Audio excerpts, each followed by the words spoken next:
రాముడు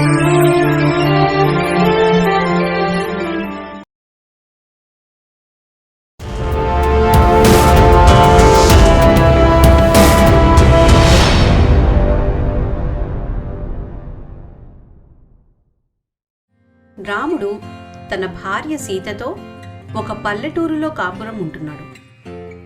రాముడు అమాయకుడు అవ్వటం వల్ల అన్న భీముడు మరియు వదిన సూర్యకాంతం అతనిని ఎప్పుడూ మోసం చేస్తూ ఉంటారు. అయితే రాముడి భార్య సీత చాలా తెలివైంది. ఎప్పటికప్పుడు తన భర్తని వీళ్ల మోసాల నుండి కాపాడుకుంటూ వస్తుంది. 1-2 సార్లు రాముని ఇబ్బంది పెట్టినా తన తెలివితేటలతో భర్తని కాపాడుకుంది సీత. ఆ విధంగా భార్య తెలివితేటల వల్ల రాముడు జీవితంలో చాలా గొప్పవాడయ్యాడు. ఆర్థికంగా కూడా చాలా గొప్పవాడయ్యాడు. మంచి ఇల్లు కట్టుకున్నాడు, సుఖంగా ఉంటున్నాడు. తన భార్యతో సంతోషంగా ఉండగా రాముడికి ఫోన్ వచ్చింది. ఫోన్లో తన మిత్రుడు గోపి ఇలా మాట్లాడుతున్నాడు. ఏరా రాము, ఎలా ఉన్నావు?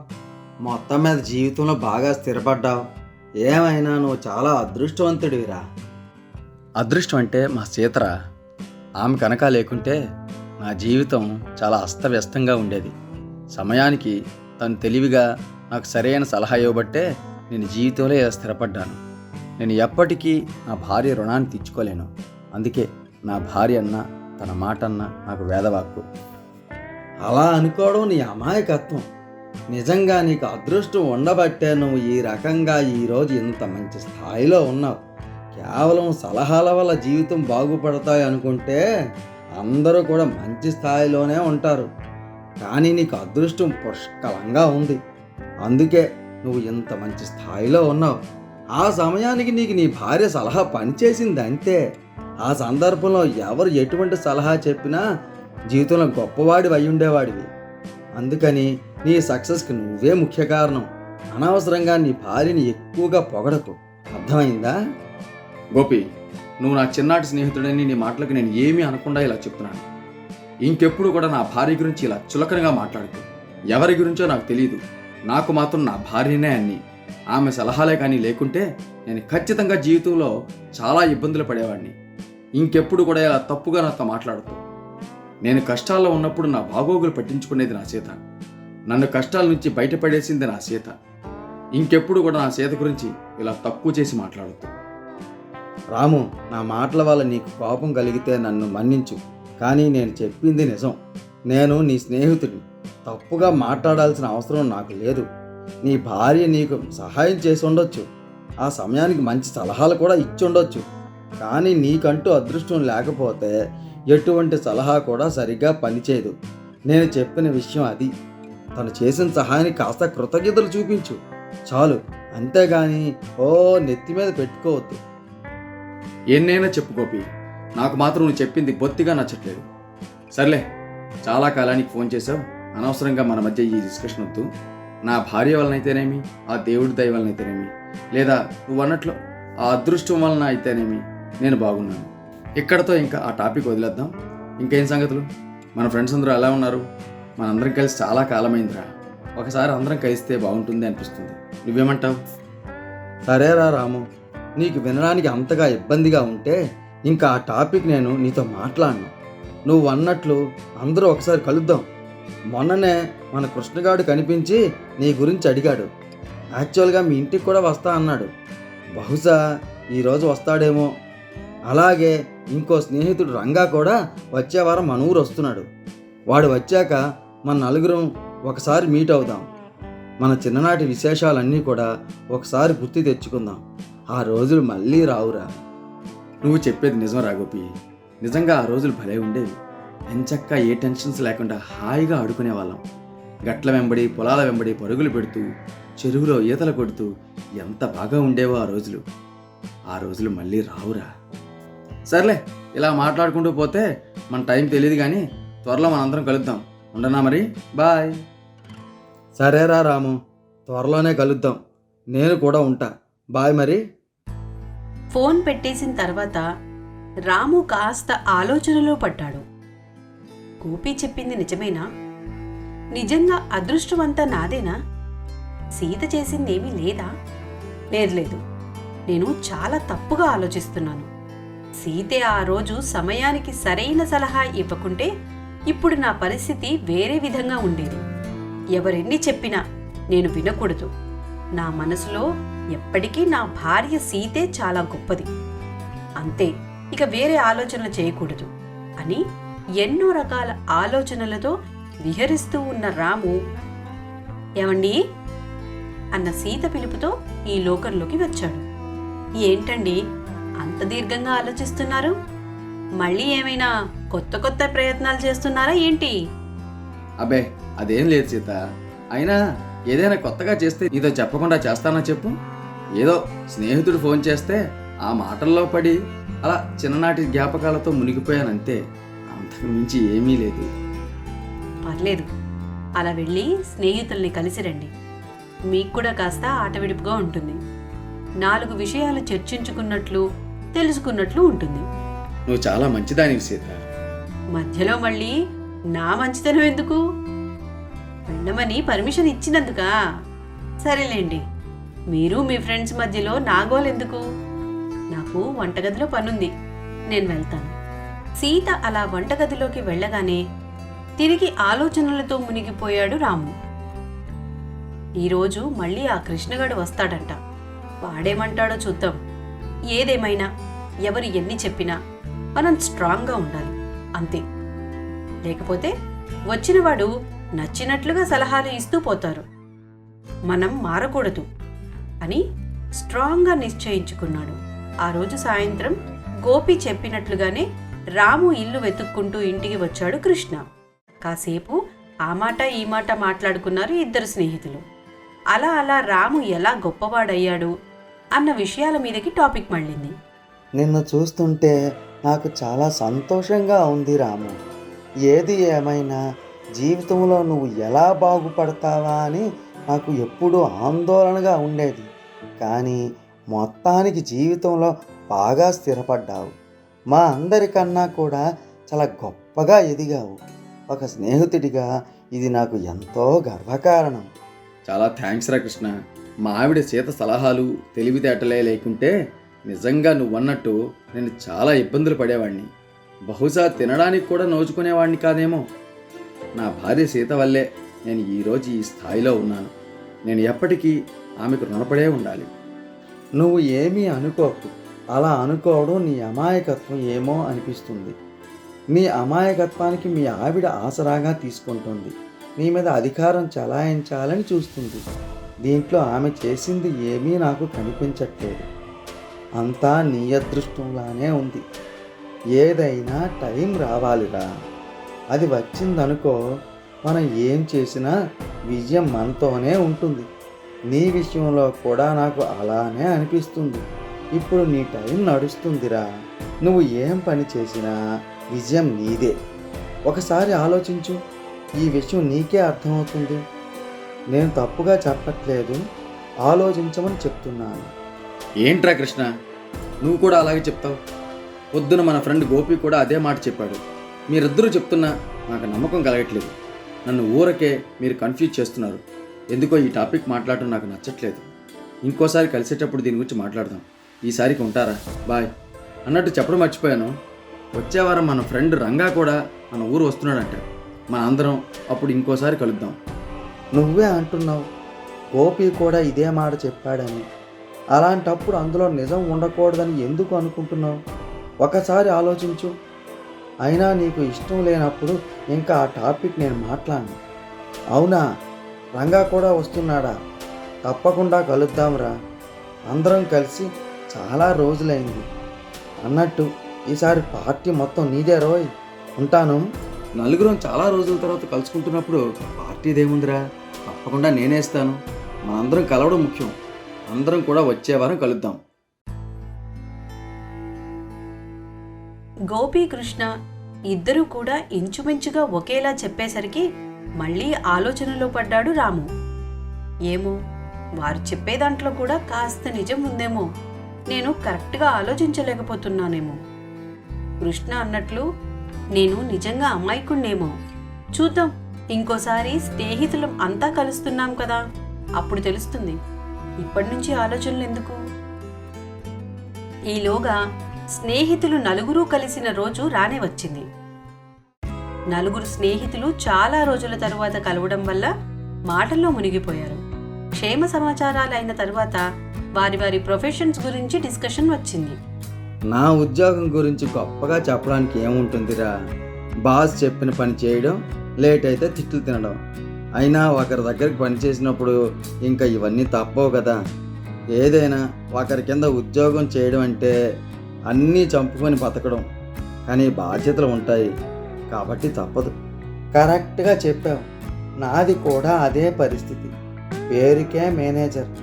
కిందవాడు పని సరిగ్గా చేయకపోయినా నేనే మాటలు పడాలి.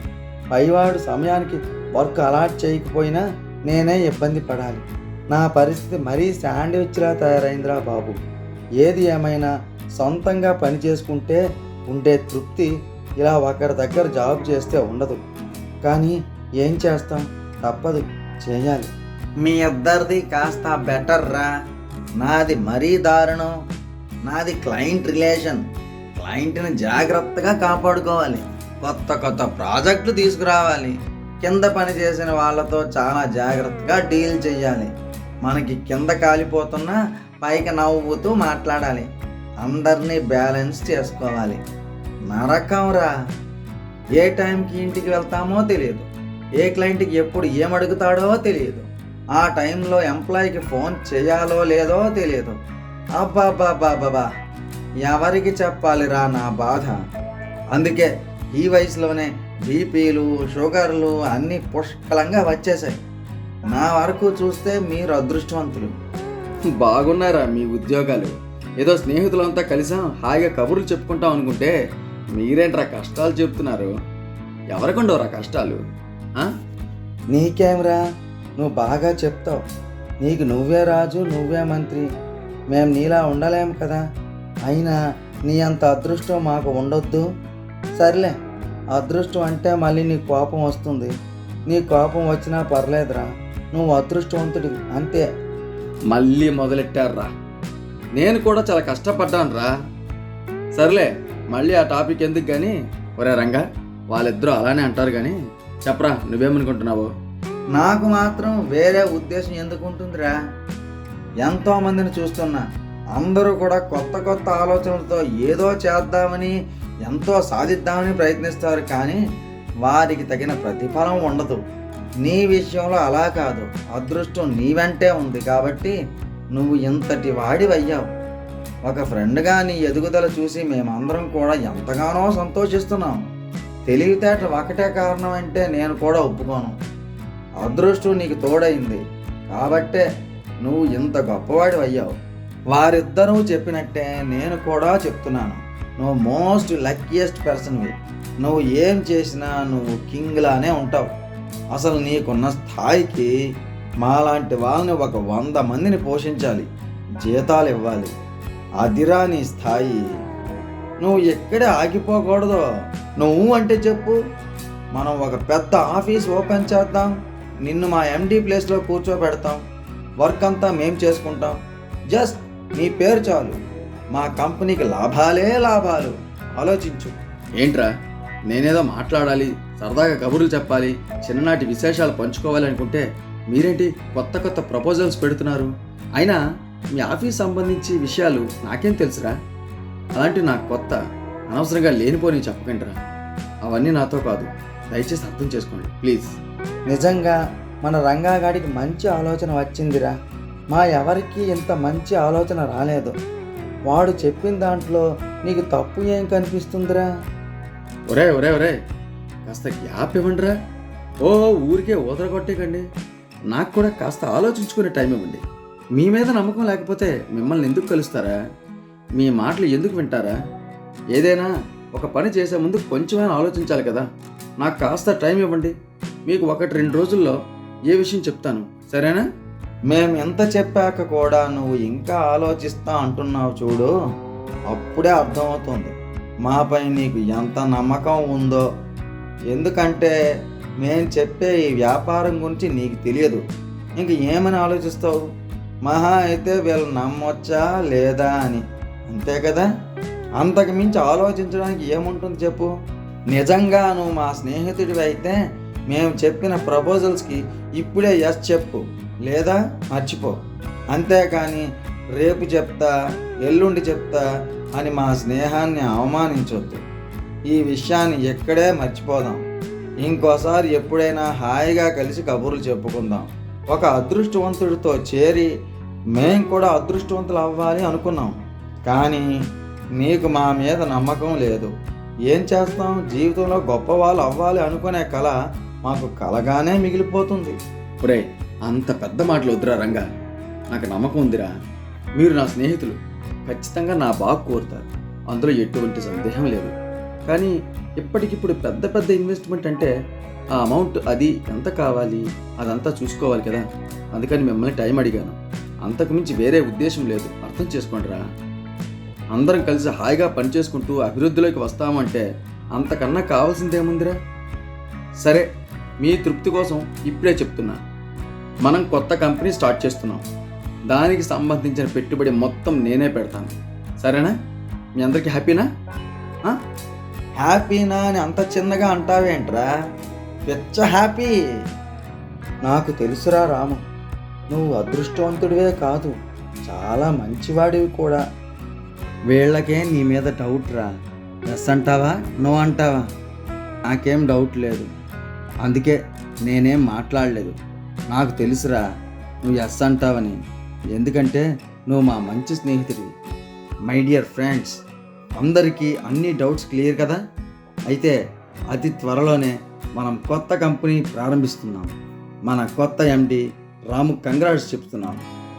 ఫ్రెండ్స్ అందరూ వాళ్ళ భవిష్యత్తు చాలా గొప్పగా ఉంటుందని ఊహించుకుంటూ, ఒకరినొకరు అభినందించుకుంటూ, వాళ్ళ స్నేహం ఇలాగే ఎప్పటికీ ఉండాలి అని కోరుకుంటూ ఎవరింటికి వాళ్ళు చేరుకున్నారు. సీత, రా, సోఫాలో కూర్చో, నీతో కాస్త మాట్లాడాలి. ఏంటి విశేషం? మీ ఫ్రెండ్స్ అందరూ ఎలా ఉన్నారు? పార్టీ బాగా ఎంజాయ్ చేశారా? పార్టీ అంతా బాగానే ఉంది, కానీ నీతో ఒక విషయం చెప్పాలి. ఎన్నాళ్ళు ఇలా ఈ ఊర్లోనే మనం వ్యాపారం చేసుకుంటాం, అందుకని సిటీలో ఒక కంపెనీ మొదలెడదాం అనుకుంటున్నాను. నువ్వేమంటావు? మనకి ఇక్కడంతా బాగానే ఉంది కదండి, మళ్ళీ ఇప్పుడు మనం సిటీకి ఎందుకు? అక్కడ పరిస్థితులు మనకి తెలియదు, మనకి అవసరమా అక్కడికి వెళ్ళి కొత్త వ్యాపారం మొదలు పెట్టడం? మనకి ఏం తెలియాల్సిన అవసరం లేదు, అంతా మా ఫ్రెండ్స్ చూసుకుంటామంటున్నారు. జస్ట్ మనం ఇన్వెస్ట్మెంట్ చేస్తే చాలు, మిగతాది అంతా వాళ్లే చూసుకుంటారు. ఏమంటావు? ఏమోనండి, మనకి కొంచెం కూడా తెలియకుండా కొత్త బిజినెస్ అంటే కాస్త ఆలోచించాలి కదా. మనం చేసే పని మీద మనకి కాస్తైనా అవగాహన ఉండాలి కదా. నాకెందుకో ఇది మనకు అంతగా సూట్ అవ్వదని అనిపిస్తుంది. నువ్వు అట్లా నెగిటివ్గా మాట్లాడుతూ, చెప్పానుగా ఫ్రెండ్స్ చూసుకుంటారని. అందరూ నన్ను ఎంతలా పొగిడారనుకుంటున్నావు? నేను చాలా అదృష్టవంతున్నట, మట్టి పట్టుకున్న బంగారం అంట.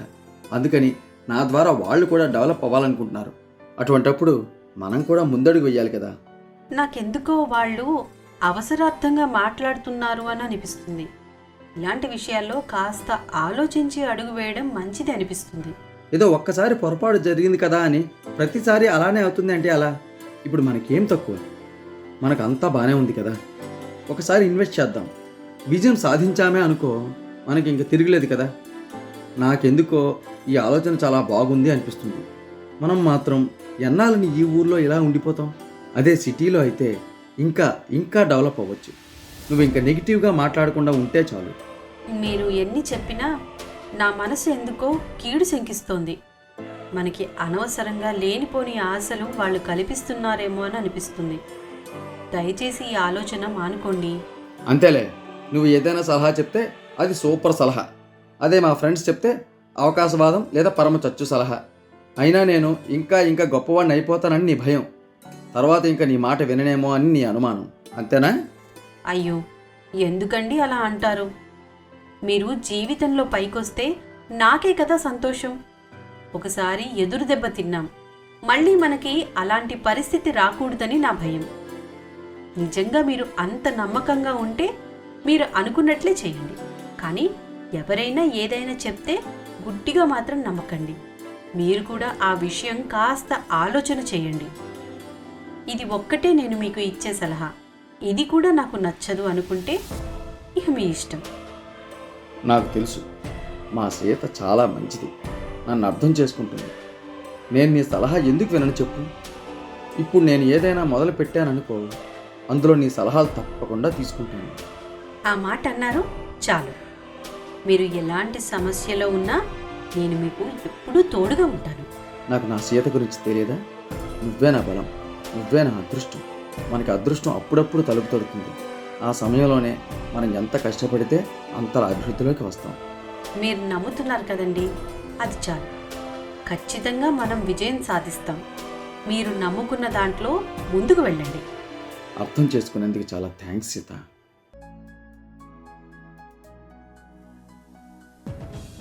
భర్తకి మొదలు పెట్టమనైతే చెప్పింది, కానీ ఎందుకో వాళ్ళ ఫ్రెండ్స్ని అంతలా నమ్మాలి అని అనిపించట్లేదు. ఎందుకంటే తన భర్త మంచివాడు కాబట్టి ఆయన్ని కాస్త పొగిడి బుట్టలో వేసుకొని వాళ్ళ పబ్బం గడుపుకోవాలి అని ప్రయత్నిస్తున్నారేమో అని అనిపించింది. ఏమైనా ఇప్పుడు గట్టిగా తాను వద్దు అంటే తన భర్త దృష్టిలో తాను చెడ్డదవుతుంది. అలా జరగకూడదు. ఎటువంటి ఇబ్బంది వచ్చినా దాన్ని ఫేస్ చేయడానికి ఎప్పుడూ సిద్ధంగా ఉండాలి. అక్కడ జరిగే కార్యక్రమాలు ఒక కంట కనిపెడుతూ ఉండాలి. ఆ మరుసటి రోజు అంతా మంచి జరగాలి అని కోరుకోవటానికి దేవాలయానికి వెళ్ళాలని అనుకుంది సీత. సీత ఆ మరుసటి రోజు పొద్దున్నే దేవాలయానికి వెళ్ళి దేవుణ్ణి దర్శించుకుంది. గుడి నుండి బయటికి వస్తున్నప్పుడు అక్కడ తన వదిన సూర్యకాంతాన్ని, బావగారు భీముణ్ణి, ఇంకా తన భర్త స్నేహితులని చూసి ఒక్కసారిగా ఉలిక్కిపడింది.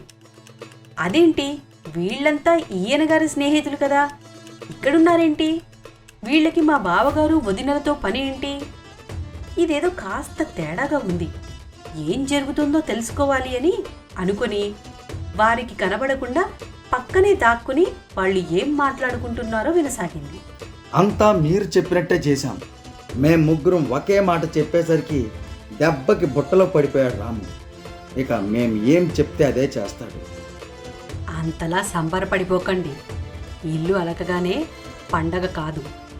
రాము ఏం చేసినా పక్కనే సీత అన్నీ గమనిస్తూనే ఉంటుంది. సీతతో మీరు అనుకున్నంత ఈజీ కాదు. చాలా జాగ్రత్తగా ఉండాలి.